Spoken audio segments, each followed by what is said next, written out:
Hello friends, as I have already told you in my shorts, today I will discuss about molecular orbital theory.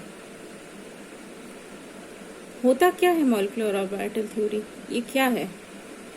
It is a topic in physical chemistry. Class 11 में हम ये पढ़ते हैं. थोड़ा सा हम class 10 में भी अगर बता देंगे स्टूडेंट को तो कोई प्रॉब्लम नहीं है. ओके, तो इसमें 3 वर्ड्स हैं, molecular orbital and theory. Molecular word is all clear. It is about molecule. Okay, orbital. What is orbital? If it is real class, then I will ask question from the student. What is orbital? Okay, I think you all know the answer. About the electron, what is the location of electron? Is it possible to exactly locate the electron in any atom or molecule? No, not possible, because electron is always moving and it has a definite energy. So, but we can still give its location. We can give its location by the maximum probability of finding the electron in any atom or molecule. ठीक है, हम बता सकते हैं. ठीक है, maximum probability वो कहाँ मिल सकता है. जैसे suppose I ask, आप कहाँ रहते हो? Okay, somebody ask me, what is my address? If I say Jamshedpur, so then he will say, Jamshedpur में कहाँ? Okay, then I will say Telco. Then he will say, Telco में कहाँ? Then I will have to give my further location in this building, in Madhuri Enclave. Then in the flat number. Okay, so this is my full location. So for electron, we all have to give its full location. In electron lives in atom, ठीक है, molecule में भी रहता है, but atom में कहाँ कह सकते हैं? देन ये शेल में रहता है. Shell, we all know shell, KLMN, but shell के अंदर भी और जगह है. शेल के अंदर we have sub shell, SPDF, small letter से SPD and F. ओके, मैं दिखाऊंगी बोर्ड पर भी, बट मैं आज बता रही हूँ, इंट्रोड्यूस कर रही हूँ MOT को. ठीक है, स्मॉल लेटर्स में SPDF. ओके, बट और सब सेल में भी फर्दर जगह है. इस जगह को ही ऑर्बिटल कहते हैं. S सब शेल के अंदर जो जगह है वो S ऑर्बिटल ही है. ठीक है, बट P के अंदर P के अंदर और जो जगह है उसे हम P का ऑर्बिटल कहते हैं. So there are 3 P orbital, Px, Py, Pz. These 3 are degenerate. What is the meaning of degenerate? I guess you all know. Degenerate means having equal energy. तो P के 3 ऑर्बिटल है, तीनों की energy same है, Px, Py, Pz. अगर electron किसी भी orbital में है तो हम कह सकते हैं इलेक्ट्रॉन की एनर्जी सेम है. D के अंदर क्या है? 5 ऑर्बिटल है, dx, dxy, dyz, dzx, dx square y square and dz square. ये है 5 ऑर्बिटल है. मुश्किल हो रही है, जब मैं बोर्ड पर समझाऊंगी तो वो क्लियर हो जाएगा. ओके, हर एक ऑर्बिटल में मैक्सिमम 2 इलेक्ट्रॉन रह सकते हैं, आप सब जानते हैं. ओके, 2 इलेक्ट्रॉन, स्पिन डिफरेंट होनी चाहिए. Okay, clockwise and anti clockwise. Idea होगा इस बारे में, डिटेल में डिस्कस नहीं करूंगी. About F sub shell, F के अंदर भी 7 ऑर्बिटल होते हैं. इसका भी डिटेल अभी डिस्कस नहीं करूंगी, क्योंकि F के ऑर्बिटल्स के नेम आपको अभी काम नहीं आएंगे. कोई नहीं पूछेगा कि F के अंदर जो 7 ऑर्बिटल है उसके नेम्स बताइए. ये केमिस्ट्री है, ये हिस्ट्री नहीं है, कोई ये क्वेश्चन नहीं करेगा. ओके, जब जरूरत होगी मैं बता दूंगी उसका शेप क्या है. चलिए, हम मॉलिक्यूलर ऑर्बिटल थ्योरी में थे, तो हम बात कर रहे थे इलेक्ट्रॉन की. तो इलेक्ट्रॉन का लोकेशन बताने के लिए हमें शेल बताना होता है, देन सब सेल बताना होता है, ऑर्बिटल बताना होता है. ये किसी भी एटम के लिए भी एप्लीकेबल है, मॉलिक्यूल के लिए भी एप्लीकेबल है. बट आप कैसे बताइएगा? साइंटिस्ट थ्योरीज बताते हैं. थ्योरीज में यकीन करके हम एक्सपेरिमेंट के थ्रू उसे प्रूव करते हैं. तो पहले थ्योरी प्रपोज किया जाता है. तो केमिस्ट्री में डिफरेंट थ्योरी शुरू से आज तक प्रपोज की गई है. अगर एटम की फर्स्ट थ्योरी की बात करें तो एटम का फर्स्ट थ्योरी क्या है? Dalton's theory. डाल्टन्स थ्योरी को बेस मानकर बहुत सारी और फर्दर थ्योरी आई, बट सबसे पहला थ्योरी हम डाल्टन थ्योरी पढ़ते हैं, डाल्टन्स एटॉमिक थ्योरी। ओके, सब जानते हैं क्या है theory.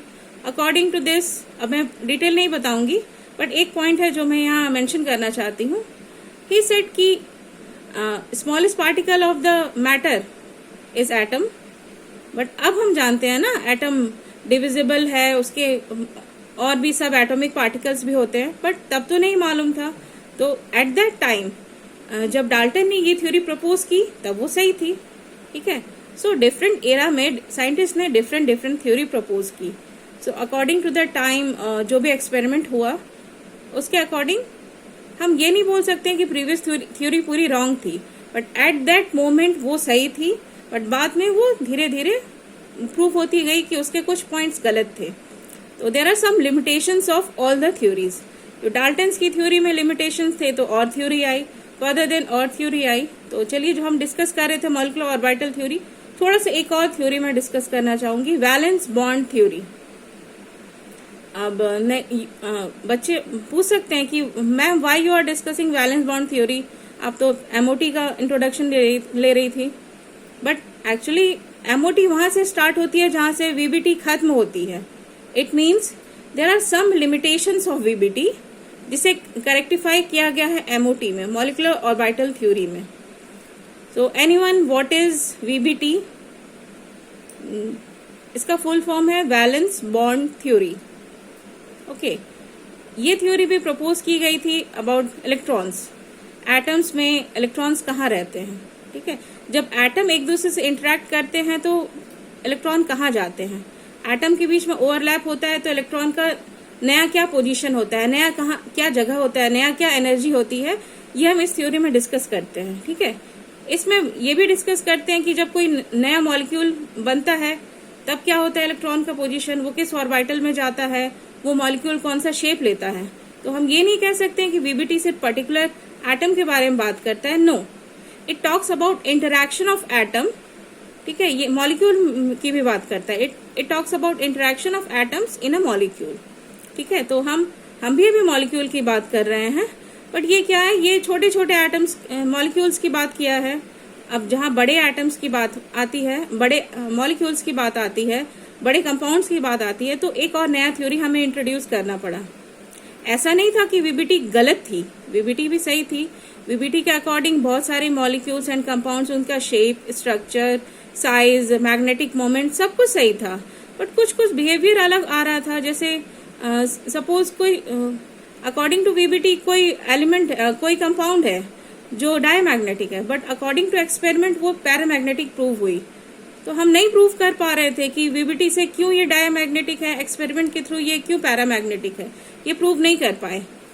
Then colour of the complexes, फिर मैंने नया वर्ड इंट्रोड्यूस कर दिया कॉम्प्लेक्सेस, ये मैं डिस्कस करूंगी, ठीक है। अभी आप समझिए, colour of the compound, according to VBT किसी कंपाउंड का कलर आया ग्रीन, बट एक्चुअल में वो ग्रीन नहीं है, वो ब्लू है, बट हम प्रूव नहीं कर पा रहे वीबीटी से हम नहीं प्रूव कर पाए, तो हमें फर्दर एमओटी से प्रूव करना पड़ा। एक्सपेरिमेंट हुआ, एमओटी से भी प्रूफ हमने कर दिया, बट ऐसा नहीं है कि एमओटी ही लास्ट है, एमओटी के बाद भी अभी और थ्योरीज आई है। तो ये केमिस्ट्री में, ये केमिस्ट्री क्या, ये साइंस में होते जाती है कि कोई थ्योरी गलत होती है, एक्सपेरिमेंट होती है, नई थ्योरी आ जाती है। तो अभी एमओटी के बाद भी लिगेंड ऑर्बिटल थ्योरी होती है, और भी थ्योरीज है, मैं डिस्कस नहीं करूंगी, आप लोग कंफ्यूज हो जाएंगे। We have also crystal field theory, but चलिए हम एक कंपैरिजन कर लेते हैं वैलेंस बॉन्ड थ्योरी में और मॉलिक्यूलर ऑर्बिटल थ्योरी में। तो वैलेंस बॉन्ड थ्योरी क्या है? This talks about interaction between the atoms, ठीक है। ये कोई भी कंपाउंड के केस में हो सकता है, इलेक्ट्रॉन कहाँ रहते हैं ये हम बताते हैं, बट एमओटी के केस में पर्टिकुलर हम बताते हैं, हम मॉलिक्यूल में डिफरेंट एटम्स के न्यूक्लियाई कैसे इंटरेक्ट करते हैं वो डिस्कस करते हैं, ठीक है। और कोई बता सकता है क्या होता है वीबीटी और एमओटी में डिफरेंस? एनीवन? चलिए, ये अभी मैं ये वीडियो यहीं पर ऑफ करती हूँ क्योंकि ये 10 मिनट्स होने जा रहे हैं। ये आपका होमवर्क है, नेक्स्ट वीडियो में मैं बताऊंगी वीबीटी और एमओटी में क्या डिफरेंस है, देन मैं स्टार्ट करूंगी MOT. Okay, till now just read, आप पढ़ते रहिए। Okay bye.